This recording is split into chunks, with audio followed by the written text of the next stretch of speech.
So we want you to just get the mic to you. Go right ahead, sir. Good evening, Apostle, congregation, Bishop, and Tony Scott. Anyway, my name is Oscar McGraw of Oscar McGraw and Associates, and I'm here representing Michael Kubash, Houston City Councilman at Large, Position 3. And I'd like to do this honor with the help of Tony Scott. Is he back there? Okay. In behalf, I'd like to come up front. If not, I'll do it myself. But this is behalf of Tony Stallings and I.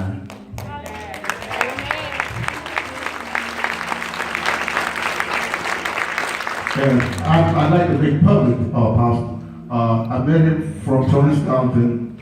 I've been in bad health for a while, a couple of weeks, and the pastor had prayed for me, and I felt better ever since. I want to let everybody know.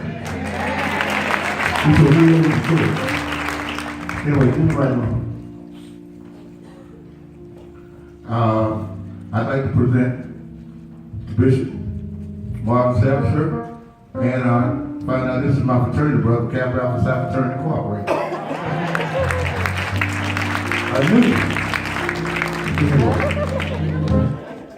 This certificate of appreciation from the City of Houston presented to Bishop Marvin Sapp. The City of Houston recognizes you for your superior contributions to the gospel music industry. Your devotion to entertainment has proven to be the best. Bishop Sapp, you are champions in our city, and so many others love you. Some famous quotes: words make you think, music make you feel, and a song makes you feel a thought. And nowadays, what isn't worth saying is sung. The City of Houston is proud of Bishop Sapp and salutes you on this special day. On behalf of the City Councilman, Michael Kubash, at large, Position 3, we recognize this as Bishop Marvin Sapp's Day. With you. Amen.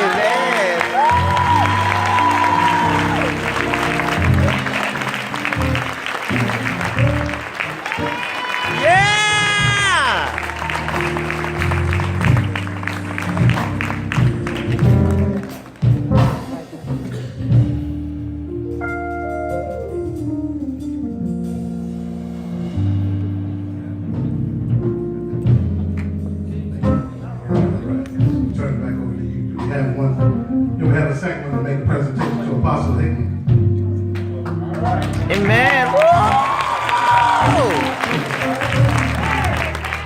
Amen.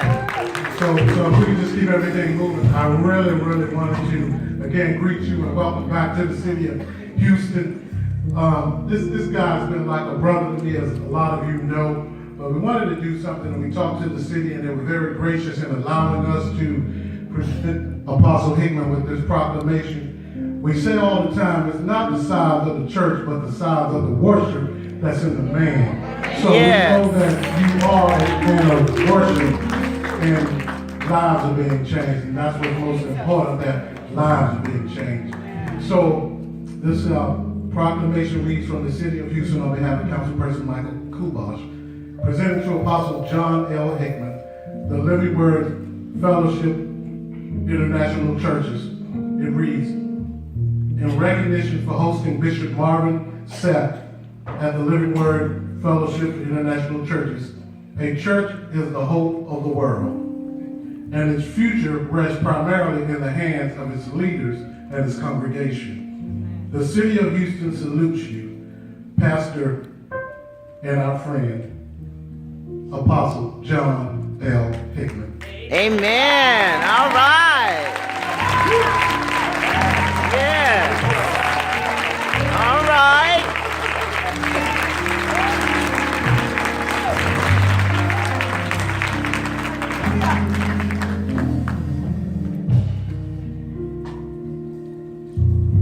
Thank you so much. Come on, let's give God a hand. Amen.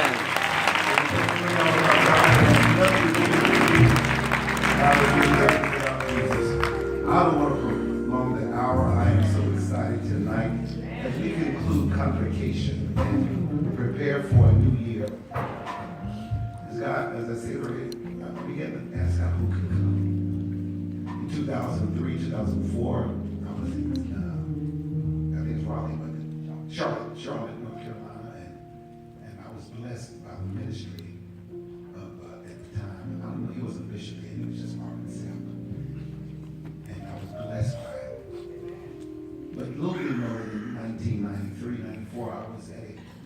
musical at the Church of God in Christ. And at that time, I was operating literally as a heathen. I know you can't see it. You see the halo around my head. You know, I was in the world and very heavily. And my sister, rest her soul, said, you need to go to Midnight Musical. The Church of God in Christ had Midnight Musical. And there on the stage was a man that he made eye contact with. His name was at the time Marvin Sapp. And he was saying, I looked at him, and I'd never heard it because I was Catholic. And you know, in the Catholic Church, you don't have spirited soul in music like that. And I was captivated at the time. And so I just began to follow Marvin. When he came to the Potter's house, I followed Marvin. All the things I did was following Marvin. And so about 2 years ago, I said, guess who's going to be at the Living Word Faith Center? Now it's Bishop Marvin. And so to close out what we've been doing all week, I'm so excited to bring him up on this platform here. Bishop Marvin Sapp is a passionate orator. He serves as the senior pastor of Lighthouse Full Life Center Church, as well as a metropolitan bishop that oversees more than 100 churches in the central, diocese of the Global United Fellowship. He has enjoyed a decorated music career, receiving 10 Grammy nominations, 22 Stellar Awards, 2 Soul Train Music Awards, 2 Awards, 2 Dove Awards, and 8 BMI Songwriters Awards, bestowed along with many other accolades and honors from national, regional, and local institutions. And he said, you really don't have to say nothing. That's because his work speaks for itself. Amen. Bishop Sapp is also the president and founder of the Grand Rapids Ellington Academy of Arts and Technology.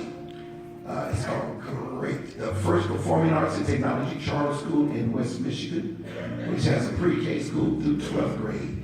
It began in the fall of 2012, enrolling 6th to 8th graders.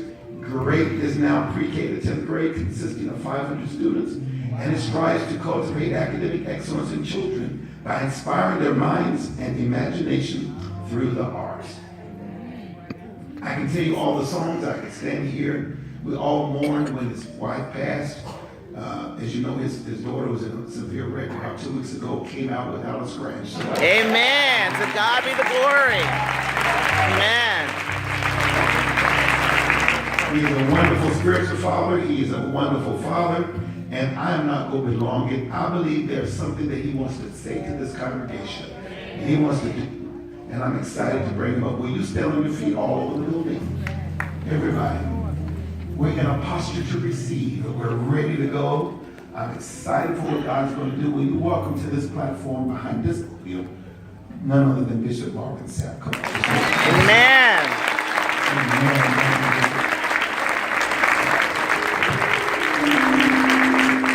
Hallelujah. I said hallelujah. Hallelujah. Why don't y'all stand? Why don't y'all put your hands and get ready for Jesus tonight? Come on. Y'all will be quiet. Hallelujah. Thank you, Jesus. Glory. Hallelujah. Hallelujah. Hallelujah. Hallelujah. Thank you, Lord. Hallelujah. And the Lord of Lords, He's worthy. Thank you, God. Thank you, Lord. Hallelujah. Hallelujah. Come on, may you see the presence of the Lord tonight.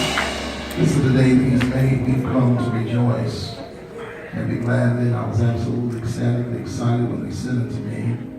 Let us go into the house of the Lord, for it's absolutely in His presence, where there is fullness of joy. At His right hand, His hand of authority, there are pleasures evermore. Is there anybody other than me tonight that's excited about your future? Amen. Not too quiet. Amen. Amen. Amen. Excited about your future. I need you to touch somebody to your right and left. Look at them smile. Some of y'all ain't smiled since 2 convocations ago. While you smiling, I want you to touch them and look at them and say, neighbor, I declare and I decree that the rest of your days will be the best of your days. Somebody ought to touch somebody else and say, neighbor, I declare and I decree that the rest of your days are going to be the best of your days. Touch nobody. That's why you don't stay in here. I said, touch your doggone neighbor and say, neighbor, I declare and I decree that the rest of your days I'm gonna be the best of your day. Really excited about your future. Hallelujah! Hallelujah! Hallelujah! Hallelujah!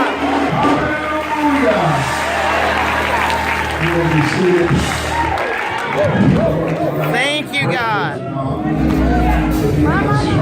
Mercies, bringing us safely over the airways and the highways to a place that we've never been, with some people that we've never seen. But we don't have to worry about it because they're all here tonight for the same reason, goal and focus, and that is to magnify, to glorify, to extol the God of our salvation, because without question, He's worthy of all the praise. Amen. So I thank God for bringing us here. I'm excited. This is our second or third night. This is our third night.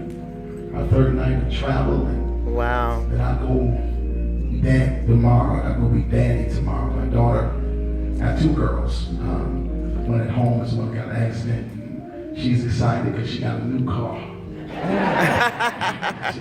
She called me when she first got an accident, said, Daddy, I just got a car accident. And I was like, okay, are you all right? She said, yeah, I got a little scrape on my chin, but I'm all right. And then they sent me a picture of the car. Wow. When they sent me a picture of the car, I was like, I can't even believe that she's all right. Amen. Amen. She started telling me, Daddy, I'm sorry, Daddy, I'm sorry. I said, what are you sorry for? She said, because I got in a car accident. And I looked at her, I said, but you all right, right? Yes. Stuff can be. Amen. Amen. I wish I had a little something. Yes. Yes. Stuff can be replaced. Amen. That's what insurance is for. She told me, she said, Daddy, when I got out the car and I looked at the car and I seen a little scrape on my chin, she said, the first thing I did is I started dancing. Yes. Yes.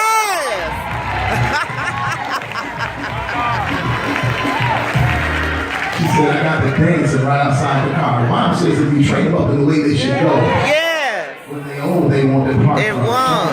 Amen. Amen. My 17-year-old got out the car, looked at the car. Yes. Think about the car at first. She just was thanking God because he made it work.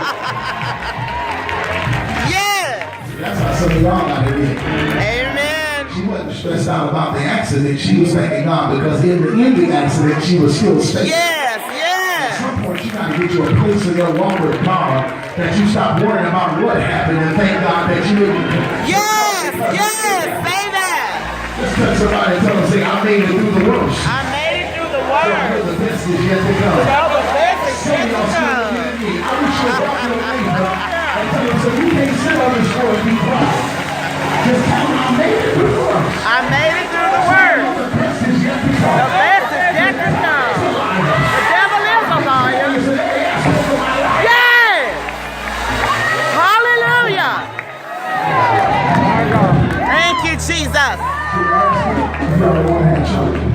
Thank you, Jesus. My boy's trying to act up on me tonight. That's all right. God's got The you. devil is a liar. Amen. I said he's a liar. Yes. Let's put our hands together for this visionary leader. Amen. Awesome. Come on, y'all be around me. Amen. Amen. Amen. Thank God for the invitation. Thank God for years of impartation. You never know who you're affecting. Yes. You never know who you're impacting. That's why it's always important that you maintain a level of character. Yes. Because you don't know who's watching you. So true. I can get no help. Amen. It's so I true. said it's always important that you maintain a level of character. Yes. Because you never knew who's watching you. Never knew that in 1993, when I was still yet a very young man, because I started in commission when I was 22 years of age. So when you saw me in 93, I may have been 24. Wow. Yeah, 24, maybe 25, no, 24. So I was a kid. And I'm trying to do the will of God to the best of my ability. Didn't know you were watching me then. Then Bishop Jakes, after doing all of this music for years, gives me the assignment to preach at Manpower. 40,000 men. Wow. I've never done that before ever in my life. Now, I'm used to singing in front of people like that. Mm-hmm. But I've been preaching at the Potter's house and coming in, and Bishop gave me a platform and opportunity. And he said, Marvin, I want you to preach this year. And I asked him a very simple question. I said, do you think I can do this, Bishop? And he said, I would have never asked you if I didn't think you could. Amen. Came that year and preached Manpower. You were there. And that was, my God, this 2016. 16, we had 16, right? Amen. That was 12 years ago. Wow. That I would be doing it. I was young 12 years ago. I was 36, 37 years old. Wow. Is that right? I'm 49 now. So I was 37 years old. So I've been able to do all of this stuff in less than 50 years. Oh my goodness. That's a blessing. Such a blessing. So those testimonies, people coming and sharing with us the things that we have done to help in the ministry, man, after that, you began to share with me how one of the songs that I wrote in my most challenging and difficult moment has been a major blessing to him. You never know how what you have gone through Yes. can impact, encourage, and Yes. Yes. that's why it's important that you don't keep your testimony silent. Amen. Amen. I wish somebody would Amen. some of y'all come through things, and once you get on the other side of what you come through, you feel like it ain't nobody's business but being God. But that's not the assignment of the believer. The text, the Bible says it something like this. It says, and I'm going to preach in a minute, but the Bible says that there was a conversation that happened between Jesus and the 12 men that he selected, whose responsibility was to master the master. It was during the Passover season, if you will, that Jesus took these men into an upper room where he can share with them about what he was about to endure as it pertains to his death, burial, and resurrection. But he didn't want to go that far. He just specifically wanted to deal with the execution that he was about to experience for the sake of lost men. He gets up there in this particular chamber, as you all would know it, and I would know it, as the upper room. And while he was in the upper room, he had a meal prepared. And he decided, if you will, to use that which was on the table to illustrate what he was about to endure. He looks on the table and he sees bread. He says, this is my body. As much as you do this in remembrance of me. He sees the cup, which was the wine. He starts off by saying it's his blood, but then he shifts and said, this is the new covenant. This is the new covenant. He was telling them that from this point on, there was going to be no more need for turtle doves, no more need for bullets, no more need for any of those things. That he was going to be the propitiation that was necessary in order to bridge lost man back to God the Father. That he was going to be the ransom that was needed in order to ensure and to make sure that we as individuals will be able to boldly come to the throne of grace. He begins by having this conversation and concludes with this dialogue with one of the ones who he had hand-selected, whose responsibility was to master the master. He tells them about that, and then they begin to converse about who's going to be the greatest in the kingdom. He says, if you want to be great, you got to be a servant first. Yes. Then he goes and looks at Peter and says, Simon, Simon, listen, Simon. Satan desires to have you that he may sift you as wheat, but I prayed for you. Nobody prays. He doesn't pray that he doesn't go through. He prays that his faith remains intact. Yes. All right, all right. I'm not praying that you're not sifted. I'm not praying that you don't go through the challenge. What I'm praying is that even in the midst of the hurt, in the midst of the pain, in the midst of the exposure of aspects of your character that you don't want nobody to see. Yes. I'm praying that even if your character is exposed, your faith remains intact. Amen. You hear what I'm saying? Tells him, he says, however, when you are converted, in other words, you're going to go through it and you're going to come out of it. Your assignment is to use your experience to strengthen your brother. Yes. Therein lies the problem with many of us in the body of Christ.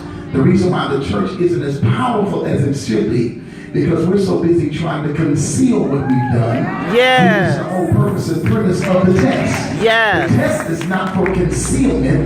The test is so that you would be exposed to the point that once he brings you back up again, that you would use that which was supposed to be devastating and discouraging to be encouraging to somebody. Yes, yes. Oh, no, like Yes, yes. for a concert, but y'all got permission tonight. All right. So you gotta understand what your responsibility is. Tell somebody, say my responsibility. My responsibility Is to strengthen you. is to strengthen Tell you. somebody else, my responsibility. My responsibility is to strengthen you. All of us have fallen short of the glory of God. Yes, yes. So none of us have run up on anybody. Amen. Your mess ain't no worse than my mess. So true. I can't get no help. So true. We all jacked up from the floor up. Say it, But say the it, grace say of it. God and the mercy of God. God's it mercy washes and us grace. and Yes. cleanses us, and it makes us what He wants for us to be. Yes. Aren't you glad that you are His righteousness? Yes. And His righteousness is upon you, because ain't nothing good in you. Nothing. I don't care how wonderful you try to act like you are on the exterior. All The Bible right. says we all is filthy rags. Say it. Amen. So no matter how great or special you think she may be, All right. the reality is but for the grace of God, But the grace of all God. of us would still be in a messed up situation. Yes. That's why I can't look down my nose at you and you can't look down your nose at me. Say that. Say Our it. greatness is not in our flesh. Our greatness is in the God we serve. Yes. Can I preach for about tonight? Go ahead. Let the Lord use If you. I was quickly tonight, I was going to do something else, but I think I'm going to go this direction. I feel like, y'all just pray with me. Turn quickly to the Gospel according to St. Mark chapter number 8. Gospel according to St. Mark chapter number 8. Yes. Oh, the glory. I'm going to try this. Oh, your presence. Yes, yes. We are people. Give you reverence. So rise from your stand and be blessed by our praise as we go in your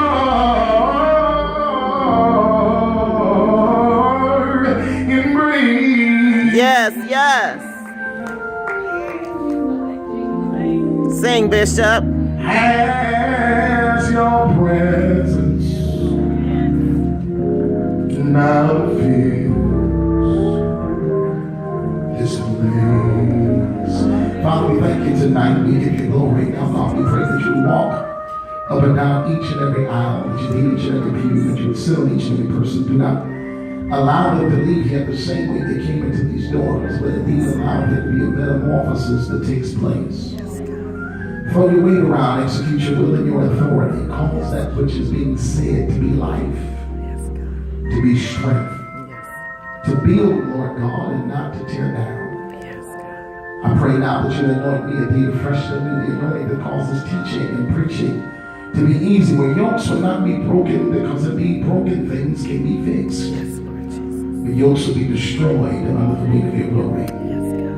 I give you praise even now because I sense your presence in this place. Yes. I sense a move that's about to hit this house. Yes, God. For the next 30 minutes, God, speak through us. Speak, Lord. Speak a word of life. Speak a word, oh God. And then exhale in this place. In the name of Jesus. Lord God, so that everything that is wrong will be made right. Yes, God. Everything that's crooked will be made straight. Yes, Lord. Do that which you promised that you do best at all times. Yes, And God. that is, God, show up and show out. Yes, In God. the name of Jesus. In the name of Jesus. Everyone in this place said amen. Amen. Quickly, if you would, I want you to look at the Gospel according to St. Mark chapter number 8. When you get there, just say, I got it. Look at verse 22. I'm an expository preacher. In other words, I like to deal directly with the text. Upon the complete exegete the text to the best of my ability, I go to my seat. Look what the writer says. Verse 22. It says, and he cometh to Bethsaida. And he cometh to Bethsaida. And they bring a blind man unto him and besought him to touch him. And he took the blind man by the hand and led him out of town. When he had spit on his eyes eyes and put his hands upon him. He asked him if he saw aught. And he looked up and said, I see men as trees walking. After that, he put his hands again upon his eyes and made him look up. And he was restored and saw every man clearly.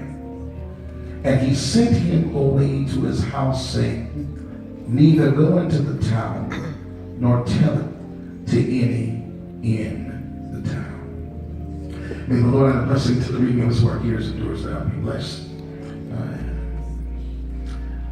Let's look at the text again quickly. The writer declares as we begin to read it. The writer declares there was a specific blind man that they brought to Jesus, and the purpose and reason why they brought him to Jesus because they wanted Jesus to touch him. The Bible says that the first thing that Jesus does is he reaches out, takes him by the hand, leads him out the city. When he gets him out the city, he spits in the man's face, lays hands on him.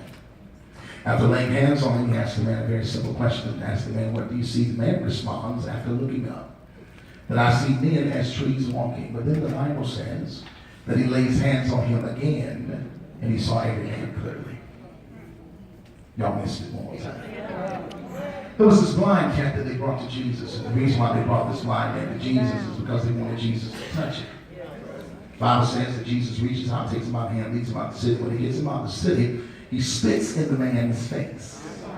Spitting in the man's face, he lays hands on him, asks him a strange question, asks him, what do you see? The man looked up and said, I see men in the streets walking. But the Bible says that he lays hands on him again, and he saw every man clearly. Y'all missed it one more time. There was this blind dude that they brought to Jesus. All right. It's because they wanted Jesus to touch him. The Bible says Jesus reaches out, takes him by the hand, leads him out the city. When he gets him out the city, he spits in the man's face. Hands on him, lays hands on him, asks him a very simple question. What do you see? The man looked up and said, I see men in the streets walking. But the Bible says that he lays hands on him again, and he saw every man clearly. All right. Say it again. They brought to Jesus. Break it down now. They wanted Jesus to touch him. The Bible says that Jesus reaches out, takes by the hand, leads him out the city. When he gets him out the city, he spits in the man's face. Lays hands on him, asks him a question, what do you see? The man looked up, said, I see men in the streets walking. And the Bible says that he lays hands on him again. And he saw every man clear. Yes. Help me with this particular subject. Just touch somebody, look him in the face, and tell them, say neighbor. Neighbor. Still looking at me. I said, touch your neighbor, say neighbor. Neighbor. In this season of my life. In this season of my life. He's adjusting my vision. He's adjusting my vision. All right. Break it down now. I want to talk about the subject. He's adjusting my vision. Now, understand me, my dear brothers and my dear sisters, all of you are part of the faith. Indeed, the death, the burial, and resurrection of Jesus Christ, which has determined us on the heirs, and again join us. In order for me to clearly and to definitively begin to deal with this whole concept of what this text wants to unveil and reveal to us, it's important that I give you a brief but concise look into how I function personally as it pertains to ministry assignment. The reality is that God deals with the gift very differently than he deals with the regular parishioner. I'll say that one more time. Say it again. The reality is that God deals with the gift that he uses very, very differently than he deals with the parishioner that receives the gift. Because what happens is, beloved brothers and sisters, is that tonight, for example, once this ministry moment has been completed, what will happen is that you will get in your car and you will go to your home and you will sit in your house, you will fall asleep very soon after. And the reason why that will happen to you is because you've come into this place to receive a word. And once you get that which you have been expecting to receive, usually what happens is that is the last thing you receive from that particular individual. However, beloved brothers and sisters, anyone that is in ministry that has been used of God at any level will testify that just because God has finished speaking to you, in the worship experience. It doesn't necessarily mean that he's finished speaking to the gift. Right. Amen. Amen. Amen. So what happens is that usually what happens is that after service, the God is still speaking, he's still downloading, he's still imparting information, he's still releasing information into the life of the gift that has been used. It just doesn't stop immediately. But it usually begins to happen, and there has to be a time, watch this, of de-escalation. There has to be a time of de-escalation, even though the preacher, the gift may have gone back in the back and the changing clothes, God is still speaking. Even though they may be sitting at the repast, they're not doing a whole lot of talking because God is yet and still speaking. Even in the car, sometimes going back to the hotel, they're silent simply because God is still downloading information. And because of this, beloved brothers and sisters, and because my assignment is not only pastoral, not only is it to be a bishop that covers of the churches, but because my assignment also is evangelistic, which means I travel all across the country as a part of my gifting, I had to adopt a particular system. I had to adopt a particular ritual, if you will, that I do nightly in order to de-escalate. Because I like catching early flights. And the reason why I catch early flights, I'm not going somewhere, y'all just give it a little time. It's all right. Let the Lord use you. It's all right. I catch early flights, and the reason why I catch early flights is because the first flight is always on time. I can't get no help here. Yes. If you try to wait for the later flight, you might not get to where you need to get. So I always catch the first flight. So my nights usually end at approximately 12 to 1 a.m., but my days usually begin at about 4 to 4:30 every morning.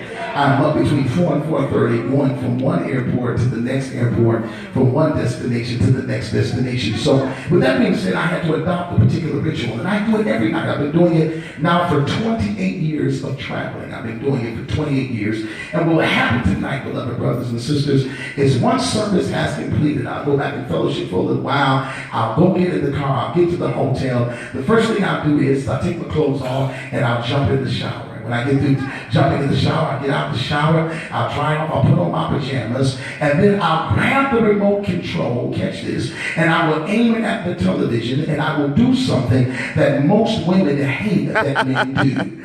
I will grab the remote control, I will aim it at the television, and I begin to go from channel to channel to channel to channel. And the reason why I do this, Apostle, is because I'm trying to find something that is so uninteresting to me that will cause my mind to stop racing. I will begin to become so bored that soon after